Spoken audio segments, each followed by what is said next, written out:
All right, folks, thanks for being here. We're going to jump right to questions. Dave Biddle, 24/7 Sports. Hi Ryan, getting Bo Atkinson in the portal, just how important of a get was that for you guys, and what do you envision his role being for you guys? Yeah, first off, I'd say the compliance clear that we can talk about him, right, Jerry? Yes, sir. All right. Compliance is giving us We're the good? thumbs up. Sure, everyone saw that, we're on record. Very excited about adding Bo. Had an opportunity to spend time with he and his family on their visit. You know, you guys have seen some of the film. We think that it's a great addition to the room. Somebody who has experience, has some real size, and he's excited about being at Ohio State. You know, great parents. Mom is actually from New Hampshire, where I'm from, so there was a connection there. Both parents went to UConn, but Bo made it very clear that he wanted to play at the highest level.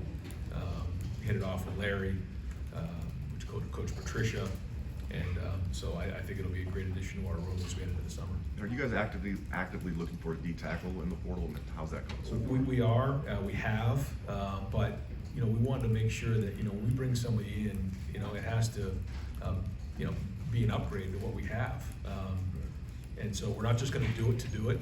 I think that we have looked, and we're going to continue to look, but we're not just going to bring in someone just to do that, and so we'll continue to evaluate that. Austin Ward, Rivals.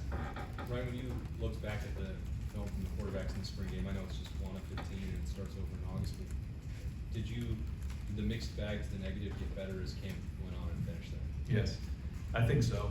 It was very generic looks, but I thought you know, Lincoln missed a couple early, but then got into a rhythm. But other than that part of it, I thought both Lincoln and Julian handled the environment well. I thought they handled the huddle well. I thought they handled everything about that well. That was a step in the right direction.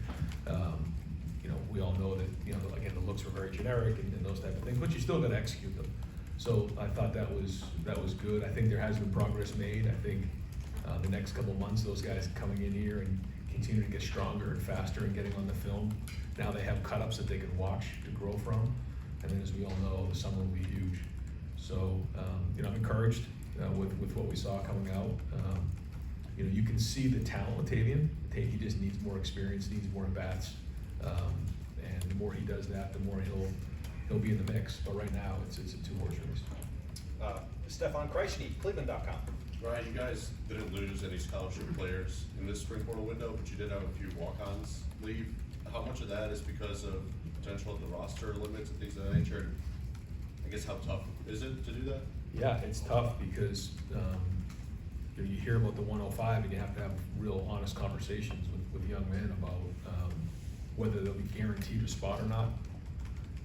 Then you hear that maybe there won't be a 105, and we're having these conversations in real time. And what I don't want to do is look you know, a guy in the eye and say, sorry, we don't have a roster spot for you, you know, right before the season, when I haven't at least had an opportunity for them to just get in the portal and check out what their options are. And so, you know, we were just being transparent in those situations, because these guys, you know, whether they're a scholarship player or a walk-on player, they still put as much work in.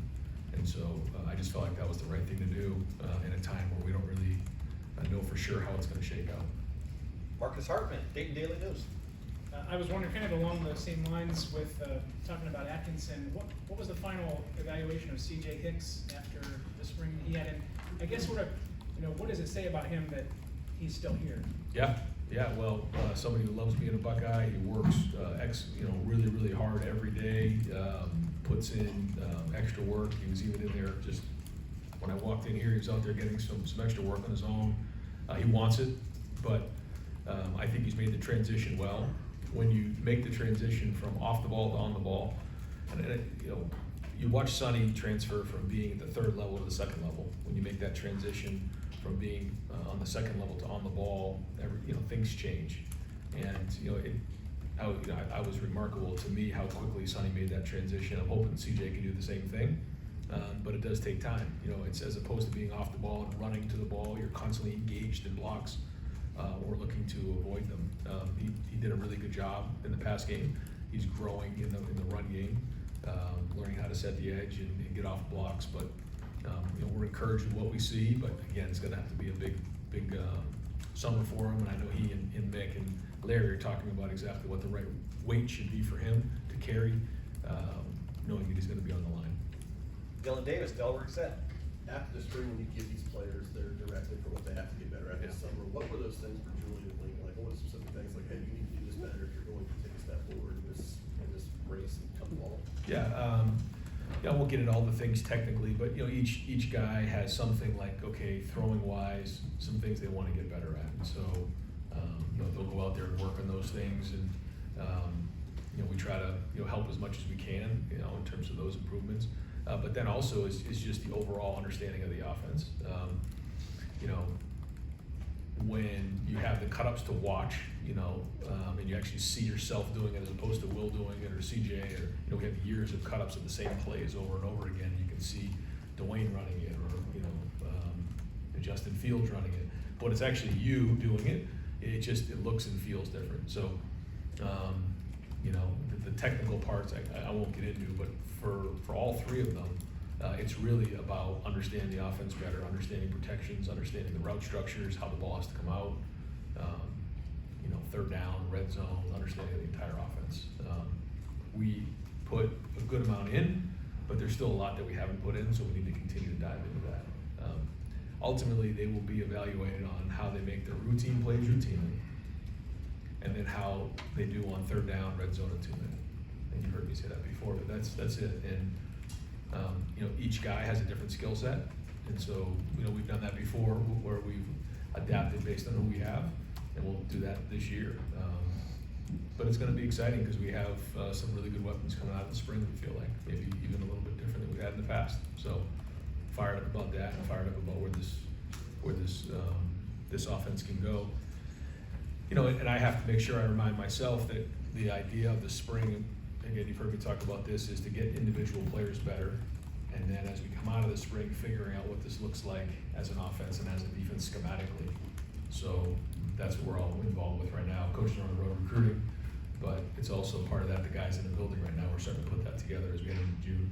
For Tavian, just real quick, sorry, for Tavian, when it's experience, it's what he came back, he just has to get experience. Is there any way to simulate that this summer? I know. What he can do to get that? Man, I tried so many of those different things, and this is a long conversation, but you know, even having a son who's now a sophomore and who's a quarterback, you just realize that if you play basketball, baseball, lacrosse, all these other sports, you constantly play games. You can play 5 basketball games in a weekend. You can play, you know, I don't know how many lacrosse games they play, but they play a lot. Soccer, my daughters, they play all these soccer games. How often are you actually playing 11-on-11 football, playing the quarterback position? And I think that's why you see so much, you know, back and forth, confusion. It's just not very much a science, even when you get to the NFL in the draft process, because these guys haven't played a lot of football, and so you don't know where they are. You don't know always how to compare where they played to where they need to play, the types of throws that need to be made. So, so I think about this a lot, and Tavian, you know, needs to get as many of those reps as he can. We've tried in the past. We've tried the virtual reality, where when I was in San Francisco, we would actually, you know, have people, you know, simulate defenses, simulate blitzes, so they could stand in there. We'd actually put the turf down, and they'd have the VR, and they'd be going through the reads, and it wasn't the same. It's just not the same when a 320-pound guy is trying to rip your head off in front of you. It's just not the same. So what do we try to do? We try to watch as much film as we can, and try to simulate it the best we possibly can. But there's nothing like getting real reps, and that's why we made the guys live this spring to feel what that was like, because these guys haven't played a lot of football, and so they don't know what that's like. So I'll go off for an hour about this, but this is the kind of world we live in, and something I'm passionate about. So the more these guys can play 11-on-11 football, it's better. We need to keep it to one question because we have a lot of guys that want to ask. Spencer Holbrook, Letterman Roll. Ryan, now that you've had a couple weeks to digest what you saw in spring practice, what were your evaluations of Matt and Tyler as the first-time coaches here, and what do you think the next step for both of those guys? Matt Patricia and Tyler Bowen, yeah. First off, I think you look at the players, and I meet with every single player after the spring, and I ask them, rate your relationship with your position coach, with your coordinator, 1 to 5, 5 being great, 1 being not very good at all. And the feedback I got on both of those guys was excellent. really good. That's the first thing. Second thing is in recruiting, you talk to the recruits, how's your relationship with Coach Bowen? How's your relationship with Coach Patricia? Again, like thumbs up across the board. And I think, when you get around the players, you get around the recruits, you guys will hear the same thing. You can either it is or it isn't. We've had coaches before where it hasn't been great. And, I think we know that that's been the case before. So that's the first thing you look for is the relationships. Then how are you getting individual players better? I think that's been a plus. And then schematically, we'll see. We have yet to be seen. If we have the right scheme in place. But I like their attitudes. I like where they are. I think they fit our culture really, really well in terms of how they coach. They understand it's important. They both coach in the NFL at a high level. So excited to see what the next couple months bring. Joe Nugent, WCMH. From a team perspective, what do you want to see, what do you need to see between now and the start of the fall camp? Well, we have these different phases. Right now, we'd like to see these guys get out of here and get away from football for a little bit. Classes started for us during the Texas week, so if that gives you any idea of how much break they got. So we got right into winter workouts, right into spring practice. They did have a little bit of a break for spring break, but these guys need to get around their families a little bit and get away from football. But then once classes start up again, we got to go. We got to have a great summer. Everybody knows what they need to do this summer in terms of with Coach Mick in the weight room. In terms of getting better individually as players. And then once August hits, it's going to be a great camp, as we know, because of our first opponent. So that's going to get ramped up real quick. So we need a great summer, and that's obviously a big part of that's in the weight room. You guys have heard me talk about guys being gold or being Iron Buckeyes. There's a reason why Jeremiah Smith was the first Iron Buckeye ever as a freshman. He saw what happened, right? So there's a correlation to the summer that they have and how they play on the field, and they know that. They bought in. I think that's really important. Our guys do understand how important what goes on in the summer, what goes on in the weight room, impacts on the field. So that part of it, and then Mick will do a good job of creating conflict and then figuring out who the leaders are. That'll be big, and then having that synergy within the team. Dave Holmes, WSYX. Yeah, I want to get your reaction to tying the mark with 14 guys drafted, the way that helps recruiting, and also, is there a guy that you just were kind of getting angry as the draft went on that you thought this guy's sliding way too far? Were you going at bat for one of your guys?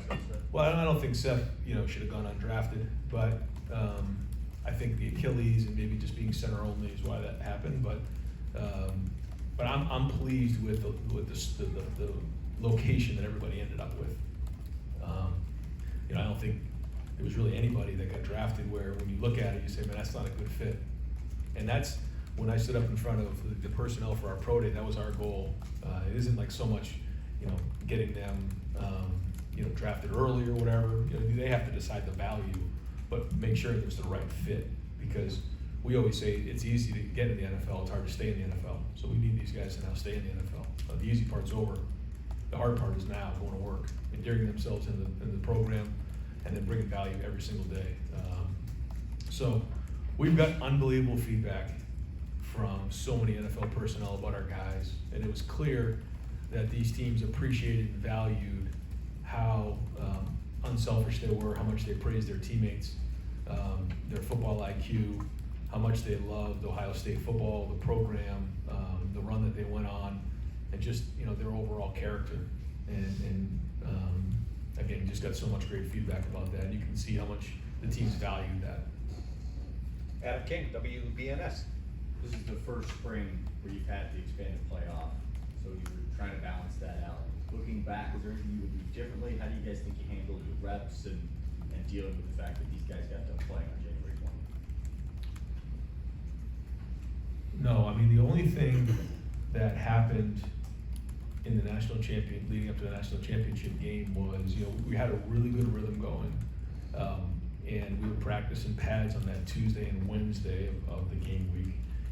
But our D-line, Tyleek and those guys, they were banged up. It was late in the season, and so we did not do that on one of those days for a reason, because we wanted to be healthy and fresh going in on Saturday. But when you're into such that rhythm, sometimes when you get to Saturday, it takes a little while to get your feet underneath you. And I felt like that hurt us a little